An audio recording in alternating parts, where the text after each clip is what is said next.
नमस्कार, आप देख रहे हैं इम्पैक्ट लाइव न्यूज़ और मैं हूं आपकी होस्ट निधि सिंह। पूर्णिया से निर्दलीय सांसद पप्पू यादव एक बार फिर से बड़ा हमला बोलते हुए जेडीयू के राष्ट्रीय पदाधिकारी पर बड़ा बयान दे दिए हैं। पहले इनके इस पूरे बयान को सुन ले। एक बार भी एयरपोर्ट की चर्चा क्यों नहीं की? एक बार भी सदन में चर्चा क्यों नहीं की? ये आप हमको बताइए। और 20 साल के अंदर हमारे प्रधानमंत्री जी 11 साल से तो थे ना, और नीतीश कुमार जी 20 साल से थे। तो एक बार भी आज तक नीतीश कुमार जी एयरपोर्ट के जमीन के मामले को लेकर गंभीर क्यों नहीं हुए?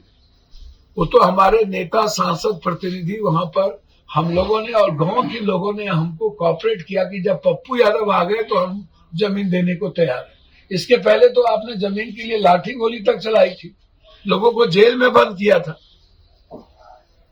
तो इसीलिए यह सिर्फ संघर्ष के वादे जो मैंने किए, मैंने 4 महीने पहले ही वादे पूरे किए, और इसी मुझे 5 महीने के अंदर 48 करोड़ रुपया जो दिया गया टर्मिनल के लिए, बिहार का सबसे खूबसूरत एयरपोर्ट वो बनेगा।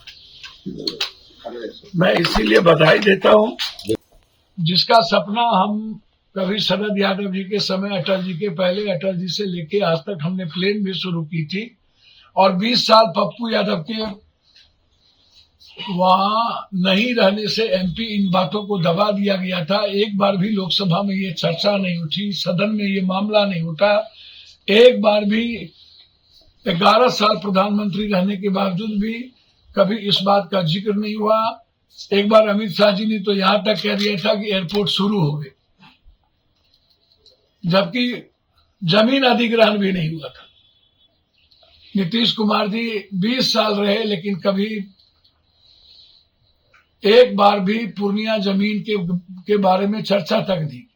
लेकिन मैंने 4 महीने के वादे किए थे कि 4 महीने मेरे लिए काफी होगा। मैंने कई वादे किए हैं। एयरपोर्ट था, हाईडेम था, एनएच है, एक्सप्रेसवे है, रेलवे है, अस्पताल है, भ्रष्टाचार है, जिसमें पहला वादा एयरपोर्ट था।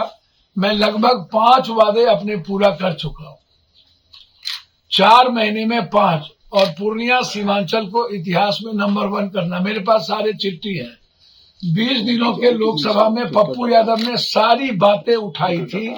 7 बार यह मामला उठा था सदन में, और 5 बार हम मंत्री से, मैं मंत्री जी को, प्रधानमंत्री नीतीश कुमार जी, तीनों आदमी को बधाई तो दूंगा ही कि देर आए दुरुस्त आए। आपने पूर्णिया की जनता के संघर्ष को देखा, और मैं अपनी ओर से पूर्णिया की जनता, सीमांचल की जनता को बधाई दूंगा। जो पप्पू यादव बेटे के नहीं रहने के बावजूद उन्होंने लगातार संघर्ष किया चुनापुर एयरपोर्ट को लेकर। तो ये धन्यवाद पूर्णिया की जनता को जाएगी। पप्पू यादव तो मात्र उसका बेटा है, सेवक है, वो मेरा जो दायित्व मैंने किया। लेकिन धन्यवाद के पात्र पूर्णिया की जनता है।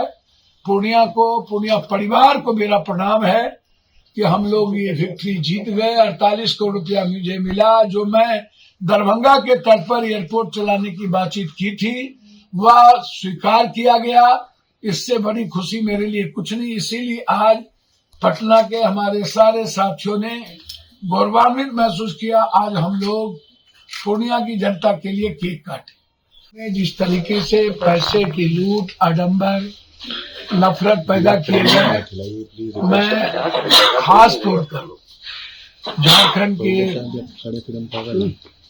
हर जाति की जनता को, जिन्होंने हेमंत सरकार पर दोबारा विश्वास किया, ये ऐतिहासिक क्षण है। आज तक झारखंड में दोबारा सरकार किसी की नहीं बनी,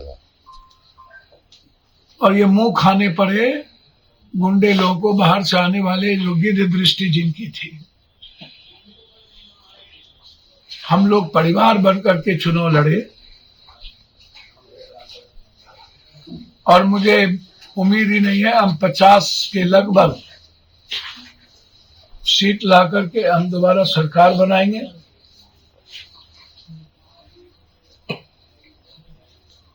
और हर कीमत पर जो वादे राहुल गांधी और हेमंत सोरेन जी ने किया है झारखंड को नंबर 1 बनाने का, वो संकल्प के साथ आगे बढ़ेगा। महाराष्ट्र की जनता ने भी जिस तरीके से शरद पवार, राहुल गांधी जी, उद्धव जी पर भरोसा जताया है, उसके लिए इतने नफरत मराठी गुजराती के बीच झगड़ा लगाने के बावजूद भी, इतने नफरत के बावजूद भी मैं तो साफ कहता हूं, यदि 20 लाख वो ईवीएम कहाँ है जो चोरी हुई और 20 ईवीएम को ना बदला जाए, यदि नफरत ना पैदा किया जाए, तो मैं समझता हूं मेरी जो सोच है और पैसे का खेल ना हो तो कभी भी भाजपा चुनाव ना जीते देश में। आपकी क्या प्रतिक्रिया है कमेंट में ज़रूर बताइएगा और ऐसे ही देश और दुनिया के लिए तमाम और भी खबरों के साथ देखते रहें इम्पैक्ट लाइव न्यूज़। मैं निधि सिंह पटना, बहुत बहुत धन्यवाद।